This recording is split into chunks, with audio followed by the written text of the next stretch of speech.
शाळा म्हणजे केवळ शिक्षणाचीच नाही तर सुरक्षिततेची हमी असलेली जागा. पण लातूर जिल्ह्यातील कुमठामध्ये घडलेला प्रकार पाहिल्यास असं म्हणणं कठीण होतंय.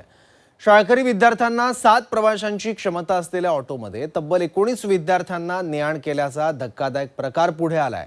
अगदी विधिमंडळाच्या अधिवेशनात सुद्धा त्याचे पडसाद उमटलेले आहेत. बघूयात.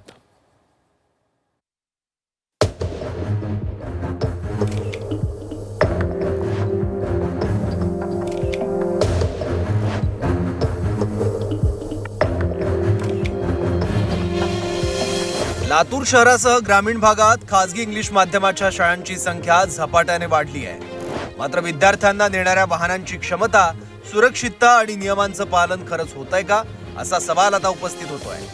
येलग्यामध्ये 7 प्रवाशांची क्षमता असलेल्या ऑटोमध्ये 19 ते 20 विद्यार्थ्यांची वाहतूक होत असल्याचा आरोप पालकांनी केलाय. गाडी आहे 7 लोकांची आणि लेकर बसतात 19.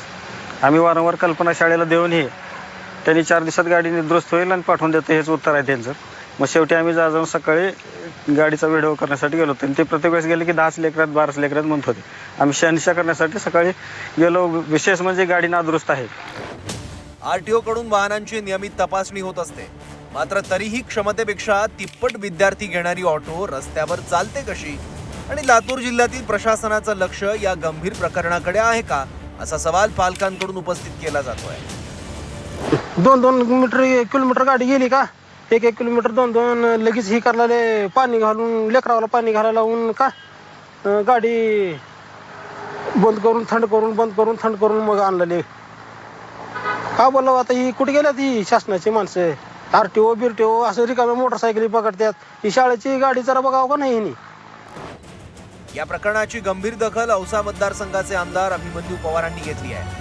त्यांनी विद्यार्थ्यांच्या वाहतुकी संदर्भातील हा गंभीर प्रश्न विधानसभेत उपस्थित केला.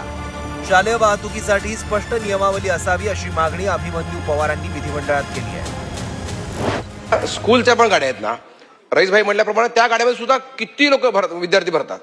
विद्यार्थी स्टँडिंग मध्ये जातात, कारण शाळा 8-10 किलोमीटर शाळा लांब असते. त्यामुळे विद्यार्थ्यांची पण त्याच्यामध्ये गळचेपी होते. ते विद्यार्थी जाण्यामध्ये थकून जातात. यामुळे एकूणच परिवहन खात्याची आणि शिक्षण खात्याची बैठक घेऊन यावर काय एसओपी तयार कराव्या. वाहनातून क्षमतेपेक्षा तिप्पट विद्यार्थ्यांची ने-आण होत असल्यास हा विद्यार्थ्यांच्या जीवाशी खेळच ठरतो.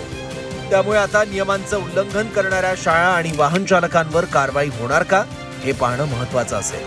वैभव बालकुंदे, झी 24 तास, लातूर.